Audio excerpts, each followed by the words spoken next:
aprendido, né, a respeito da palavra do Senhor, a nossa postura, o nosso comportamento, a nossa responsabilidade para com Deus, a nossa dedicação, o nosso esforço. Eu tenho visto e observado que o tempo tem passado, a palavra ensinada, os irmãos têm sugado esse alimento, têm se alimentado e têm sido sustentados pela palavra. Porque eu acredito que diante de tantas lutas, tantas adversidades, que muitas vezes nós enfrentamos, se não é o Senhor, o inimigo já nos teria devorado vivo. Então, se a gente ainda consegue caminhar, se a gente permanece na presença do Senhor, é o Senhor constante ali nos sustentando, nos fortalecendo. Não é verdade? Então a gente se alegra, muitas vezes a gente chora, cada um na sua diversidade, nos seus problemas, mas também cada um tendo o seu relacionamento com Deus e vivendo uma nova experiência. Porque a nossa vida é dessa forma. A cada dia que nós passamos, vamos enfrentar lutas? Vamos. Mas essas lutas é uma oportunidade para nós avançar na nossa caminhada. Não é para a morte, não é para a destruição, não é para nos fazer abater e ficar prostrado, desanimado, mas é como se tivesse um empurrão. Não é verdade? Sabe quando o carro não está, na época, tem uns carros que na época de frio, né? Precisa do empurrão para poder dar aquela força. Aí muitas vezes parece que o Senhor faz isso, né? Vamos embora. Para não. Desiste não. É maravilhoso a gente saber que o Senhor sempre está nos conduzindo. E muitas vezes o caminho que Ele nos conduz não é o caminho que nós queremos. Não é verdade? Quem aqui deseja enfrentar a adversidade? Quem aqui quer ser desafiado dia após dia? Ninguém. Mas é nessas adversidades que o Senhor prova o seu amor para conosco. É nesses desafios que nós somos testados pelo Senhor, para ver até onde vai a nossa confiança, até onde nós vamos perseverar, até onde nós vamos continuar a nossa caminhada e não vamos desistir. E isso é muito importante. Nós vemos homens na Bíblia Sagrada que enfrentaram desafios e que até morreram por amor a Jesus Cristo e ao Evangelho da cruz, mas não foram covardes, não se abateram diante dos desafios, tiveram coragem e avançaram, olharam para a morte cara a cara, olharam para o inimigo de frente a frente, não perderam a sua confiança, o seu amor a Cristo. Quero ler para nós meditarmos nesta noite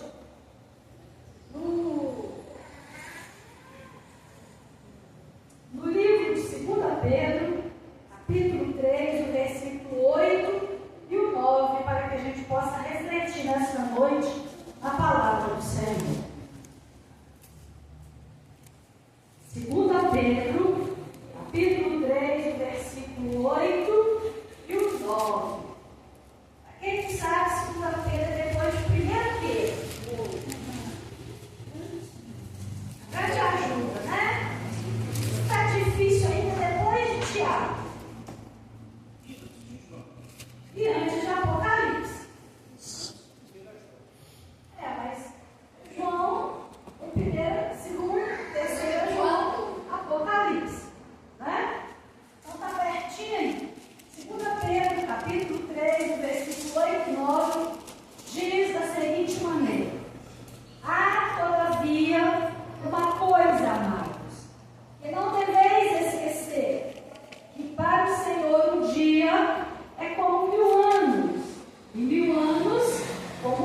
que fora falado a respeito dele, porque ele vai estar falando para Jesus no momento ali da ceia, que se todos se escandalizassem em Jesus, ele todavia estava disposto a ir até a cruz com ele, a morrer por ele.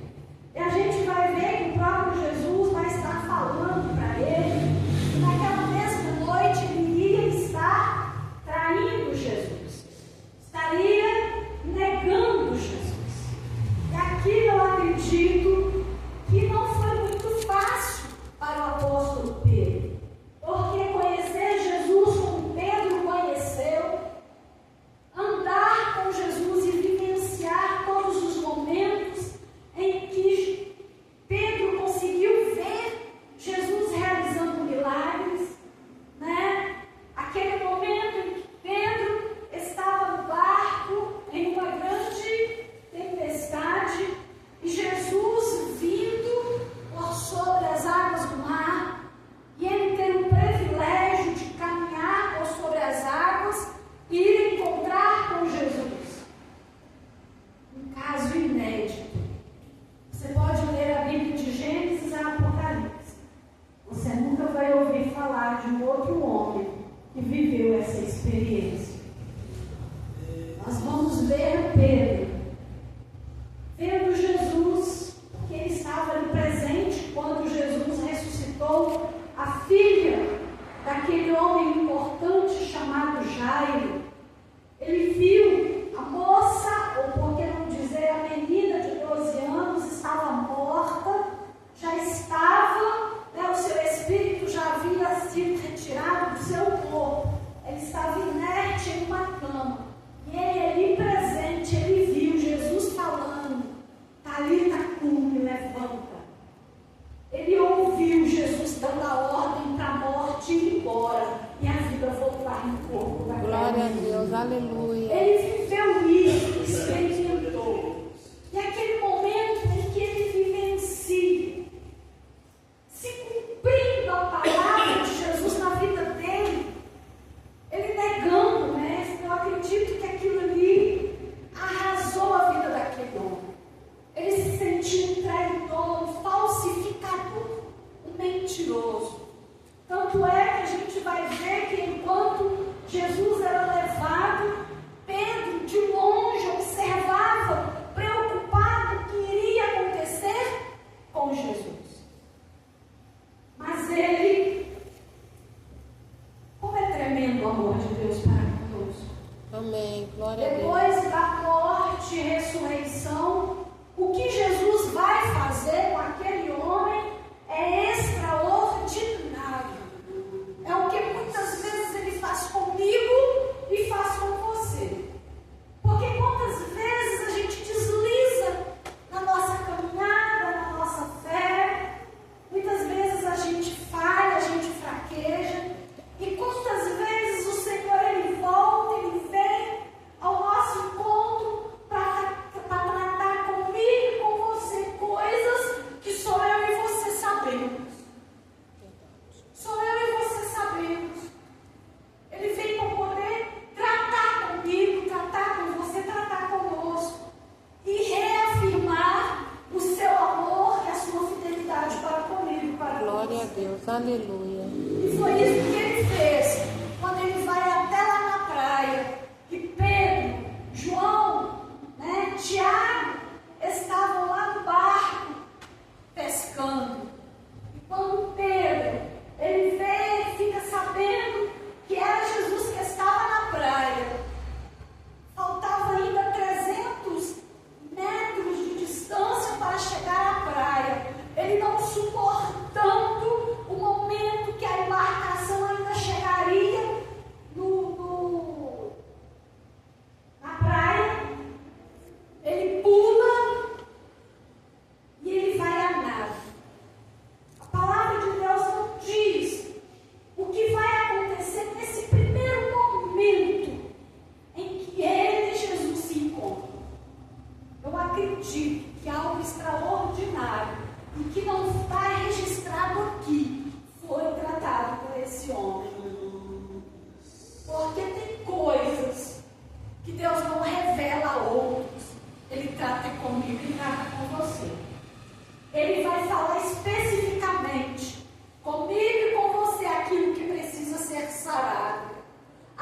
precisa de cura, aquilo que precisa de restauração. E aí a gente vai ver o próprio Jesus, né, fazendo aquela pergunta célebre que todos conhecem: Pedro, tu me amas? Pedro, tu me amas?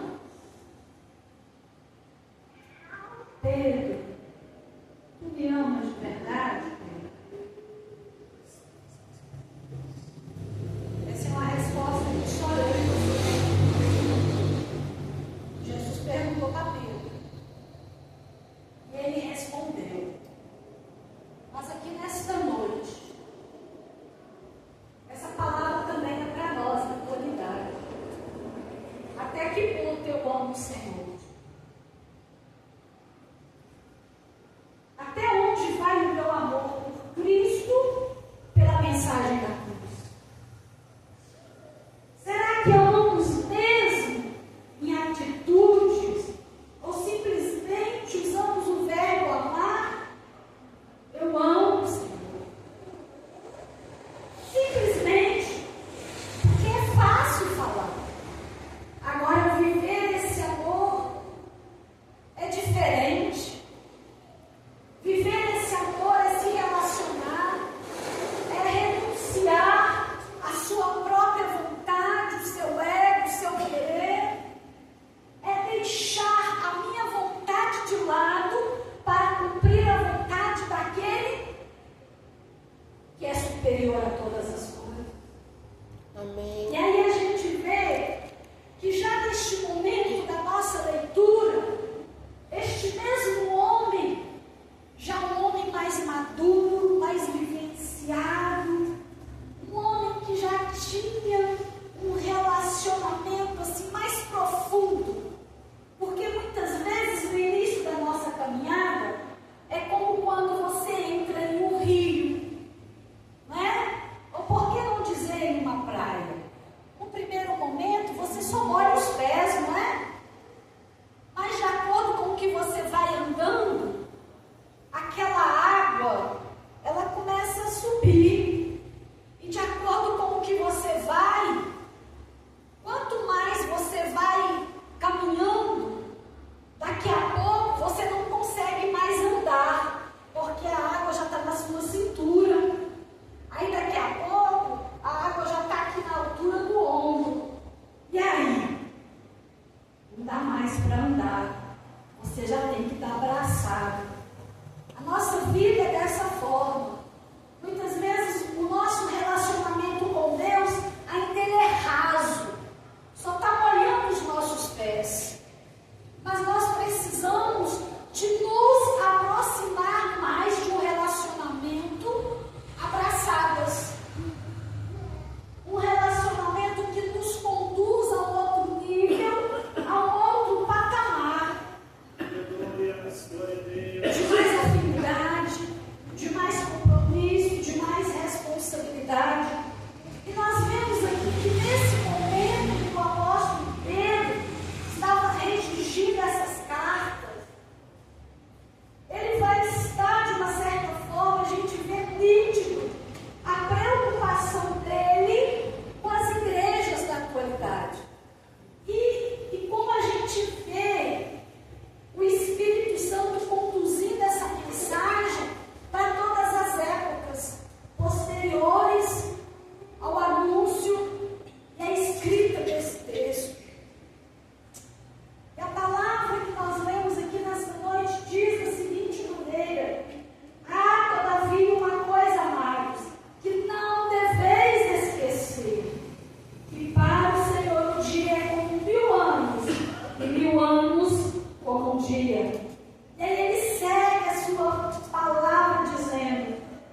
mensagem, é falar como Deus é maravilhoso, é testificar da bondade desse Deus.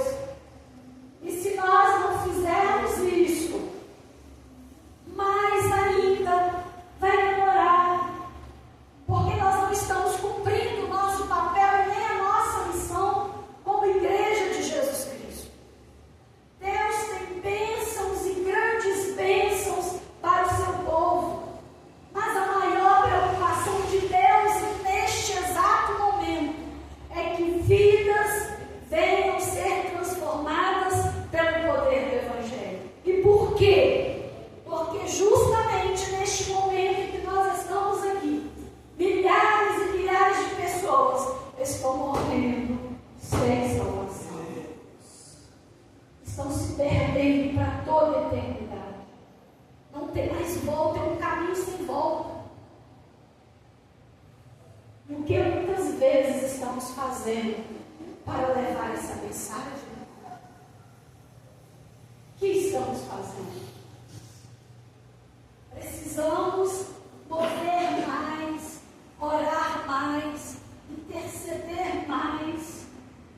Porque muitas vezes, enquanto nós nos acomodamos, nós sabemos que o inimigo das nossas almas, ele está em uma batalha renhida. Ele não dorme nem de dia nem de noite. Ele não descansa. Ele está trabalhando para destruir, para matar, para conduzir para prisões, para fazer cristãos se desviar, para arrumar uma rixa aqui e outra ali, para arrumar inimizade, para trazer problemas.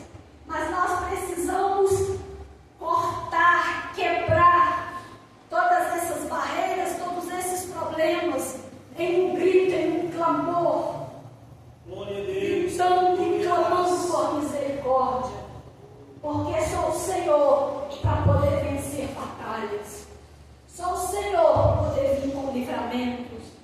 E nós estamos também em uma batalha, e essa batalha é constante, e mesmo muitas vezes dormindo, o inimigo tenta atrapalhar o nosso sono, trazer inquietação durante a noite, mas que Jesus Cristo usa de misericórdia e vem intervir pela sua igreja. Amém. Glória a Nós Deus. possamos dar o brado da vitória, gritar com toda a autoridade, no nome de Jesus a poder, repreendendo na autoridade do nome de Jesus toda seta contrária, não aceitando as artimanhas do mal, ministrando bênçãos sobre a nossa família, sobre os nossos familiares, ministrando, ordenando na autoridade do nome de Jesus. Amém. Que potestades caiam por terra. É através de mim e de você, é através de nós que bênçãos irão acontecer na nossa casa, na nossa rua, no nosso bairro, no nosso trabalho. Amém. Aleluia. Cada um de nós somos um mensageiro, somos uma faísca. Muitas vezes, um incêndio, ele não acontece de coisa grande, é de coisa pequena, insignificante. Que nós sejamos essa faísca para incendiar o mundo que precisa de transformação e libertação. Deus nos abençoe. Glória a Deus. Amém.